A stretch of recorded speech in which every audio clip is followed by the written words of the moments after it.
Buenos días.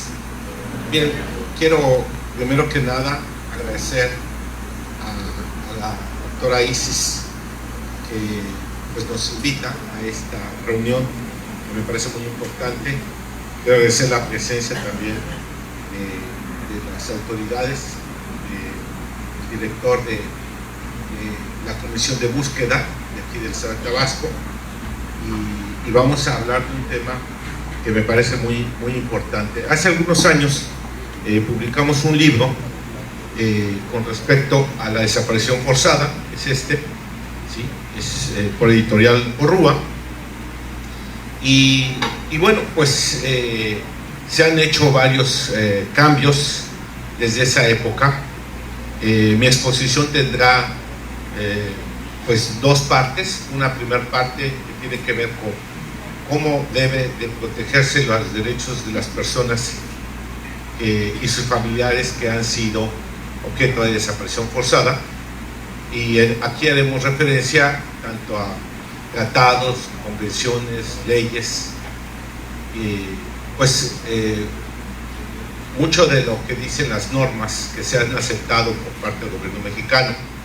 Y por otra parte, qué es lo que se ha hecho, cómo se protegen en la realidad los derechos de las víctimas objeto de la desaparición forzada.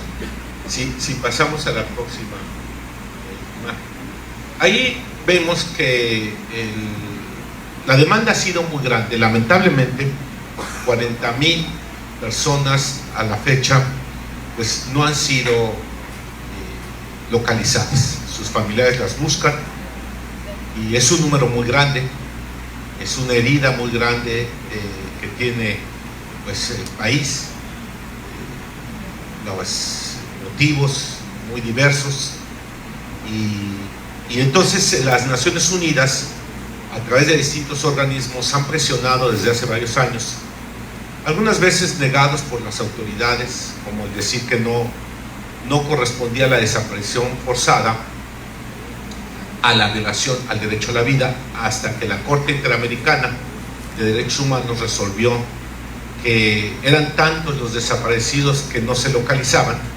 que entonces se consideraba como violaciones al derecho a la vida y no como privación de la libertad.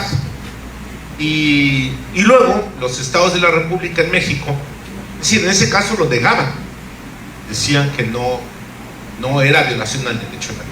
Las autoridades mexicanas, específicamente el gobierno de Fox, sus abogados, tristemente representantes en la Secretaría de Relaciones Exteriores, negaban a través de esto, diciendo que no era violación del derecho a la vida.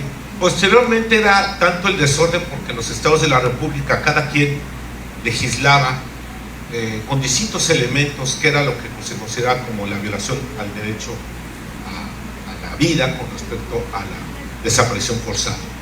Y en ese contexto lo que veíamos es que en algunos decía que el sujeto activo, que era la autoridad, debería ser una persona encargada de la administración, de la Procuración de Justicia. Y bueno, si no era persona encargada de la Procuración de Justicia, pues entonces no se consideraba desaparición forzada. Y así una serie de limitaciones que decía que debería estar en funciones, y si no estaba en funciones, entonces pues tampoco se consideraba que era responsable el Estado. Entonces era tal el desorden porque algunos ponían, no solamente en cuanto al núcleo del tipo penal, sino también en cuanto a la sanción. En algunos ponían 4 años, 5 años, otros 15, 20 años. Entonces Naciones Unidas propuso la homogeneización. Nosotros lo dijimos también en nuestro libro, que tenía que modificarse en este libro que les acabo de mencionar. Tanto fue el caso que en la exposición de motivos a este artículo 73 cita la reforma constitucional, el concepto que doy sobre desaparición forzada, pues me pareció muy importante porque se basa en los tratados y convenios internacionales que México ha firmado. Y entonces, ¿qué dice ese artículo? Dice, para poner orden dice, bueno, pues el Congreso de la Unión tendrá que expedir leyes generales respecto a los elementos para determinar cuándo es desaparición forzada y respecto de las sanciones, ¿sí? Entonces, es un paso muy importante para poner orden en cuanto, si bien es cierto que se respete la autonomía, que es muy importante, de los estados de la República, porque es tanto lo que se nos ha quitado de facultades a nivel de los estados, también es importante que haya directrices uniformes para que podamos nosotros determinar cuándo hay violación al derecho a la vida por caso de desaparición forzada. Luego ya se expidió, si ustedes ven, al año siguiente la ley, a los 2 años, la ley general, ¿sí?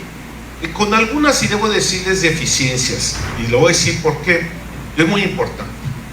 Se considera como también violación de derechos humanos cuando interviene la delincuencia organizada, pero entendamos que el sujeto activo siempre es el Estado.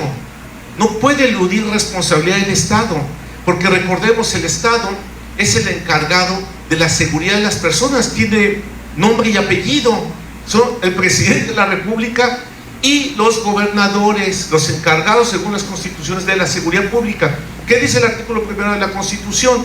Que el Estado va a garantizar los derechos humanos, ¿sí? Entonces va a dar, además que va a garantizarlos, va a ser efectivos.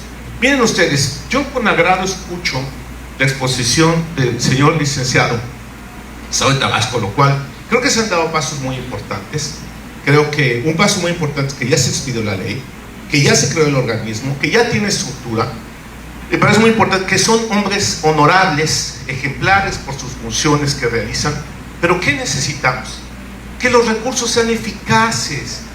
¿Cuántos han localizado?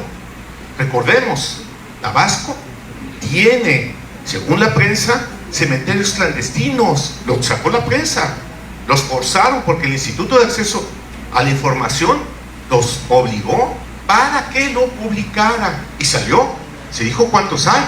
Entonces es un número muy grande. Yo la verdad me da mucho gusto que personas tan honorables como el licenciado que ahora encabeza este grupo de búsqueda, es una persona reconocida a nivel estatal, y creo que nos mostró ahorita mucho de lo que se está haciendo, que la verdad es loable con todo su equipo, pero lamentablemente falta mucho más, falta mucho, estamos desesperados, y eso que no tenemos a alguien, gracias a Dios, que nos han desaparecido algo, pero en realidad es un número muy grande de desaparecidos, y necesitamos, como dice, los criterios de interpretación de la Corte Interamericana de Justicia. Necesitamos justicia efectiva. ¿Cuántos han localizado? Porque ahí vemos que se expide otra ley de ausencia muy necesaria, ¿sí? Los protocolos, ya escuchamos que se están informando, muy útiles, ¿sí? También las fiscalías, la ley en materia de desaparición forzada cometida por particulares y búsqueda de personas, los lineamientos. Si pasamos a la próxima página, por favor. Bueno, aquí tenemos algunos instrumentos internacionales. Cada uno de estos tiene un organismo de verificación de cumplimiento de ellos. El primero, que se llama la Declaración de Protección de todas las personas contra la desaparición forzada, tiene su grupo de trabajo, y ese grupo de trabajo ha estado haciendo revisiones constantemente a México, que en realidad le proponen a México venir, y México acepta. Esto es muy importante. Estos dictan informes en donde hacen recomendaciones. Todos estos organismos de modificaciones legales, protocolos, reglas para las búsquedas, perfil de las personas que lo van a realizar, registros, que hay muchos, ¿sí? Muy necesarios, muy útiles, han salido de todos estos organismos que vemos: la Convención Interamericana, la Convención Internacional para la Protección de todas las personas. Cada uno tiene un comité, vigila y hace recomendaciones desde hace muchísimos años. Bueno, es importante que les resalte que estos solicitan al gobierno mexicano acudir, ¿sí? Algunos pueden recibir quejas, como la Convención Internacional para la Protección de todas las personas, pero México no lo ha aceptado en ese caso, ¿sí? Entonces, para que puedan recibir quejas directamente. Bueno, independientemente que no acepta, hay razones, la verdad, que México por lo cual no lo ha aceptado, que también son comprensibles. Pero ahorita no vamos a hacer referencia. Lo que sí quiero hacer referencia es que esta práctica de solicitar al gobierno mexicano, que lo hacen en todos los países donde hay desaparición forzada, ¿no?, y que dictan informes y que dictan reglas generales, observaciones, es jus cogens. ¿Qué significa esto? Significa que es una práctica que la comunidad internacional lo ha establecido como un derecho. Y entonces, ¿qué es lo que tenemos? Que se han creado reglas para la protección de las personas que, aunque no estén en un tratado, ya han sido diseminadas a través de los usos y costumbres que los estados han estado aceptando a estos comités, han aceptado no solamente su visita, sino que han aceptado también los informes y las recomendaciones. En ese contexto creo que es muy importante tomar en consideración estos informes y que son jus cogens. ¿Qué significa que son jus cogens? Son normas imperativas, están por encima misma de la Constitución, porque son los acuerdos de la comunidad internacional. ¿Y estos qué contienen? Bueno, pues que la justicia tiene que ser efectiva, ¿sí?, que debe de haber sistemas de registro eficaces, que debe de haber resultados, ¿sí? Entonces yo creo que vamos avanzando, me parece muy importante, estamos avanzando. Si pasamos a las próximas pantallas, ahí tenemos otros documentos que de alguna manera señalan esto que digo que es jus cogens, porque el jus cogens o normas imperativas son, por ejemplo, la privación abusiva de la libertad, que de alguna manera es uno de los elementos de la desaparición forzada, y la no discriminación, porque en ese caso, que es un principio también, se considera entonces, según la Convención de Viena, pues como jus cogens.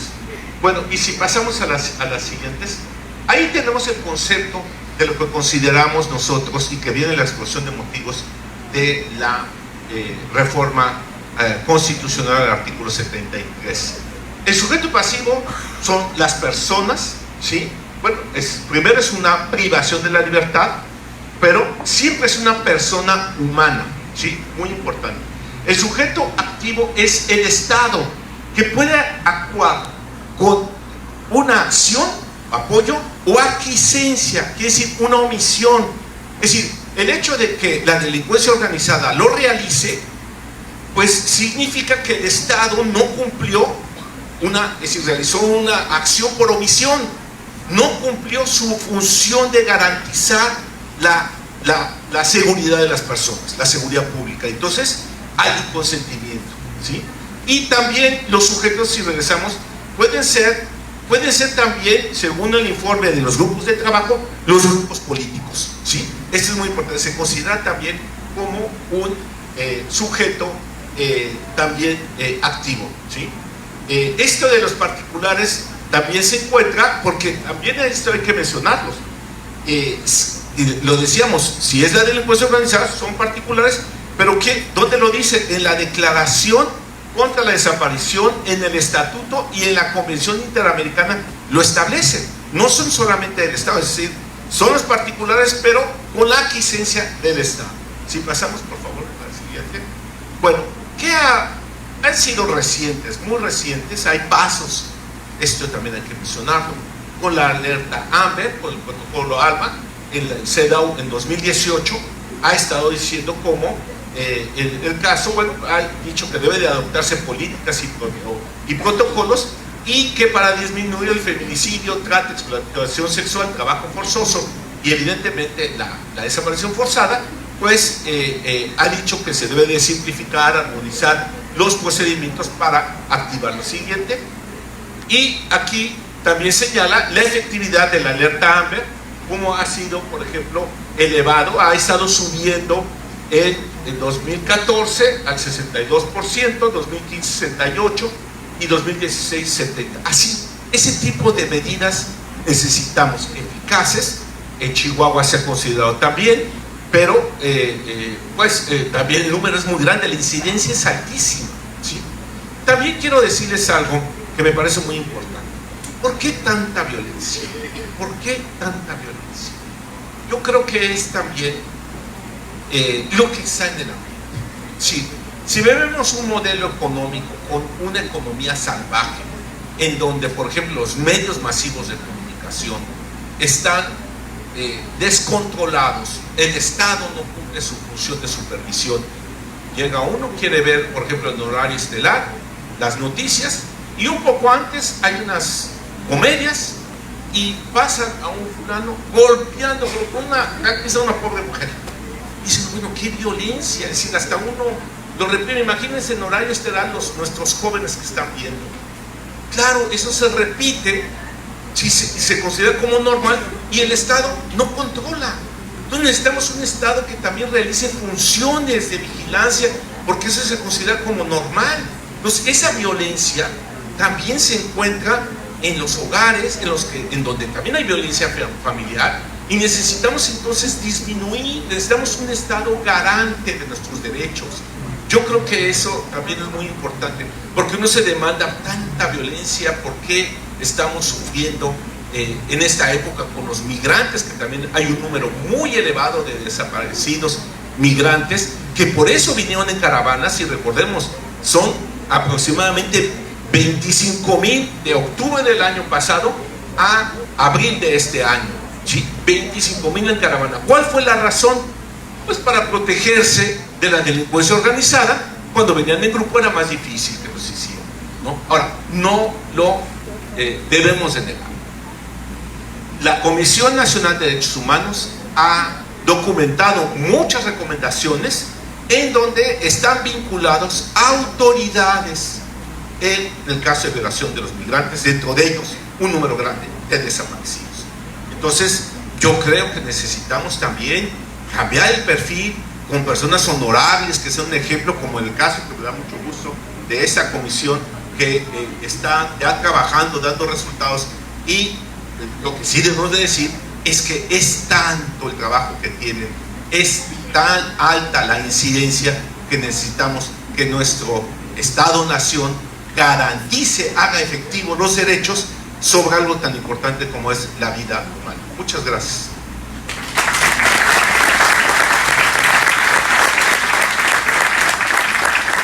Muchas gracias, doctor Alfredo Islas Colín, por su intervención en este conversatorio. Para dar seguimiento con él, le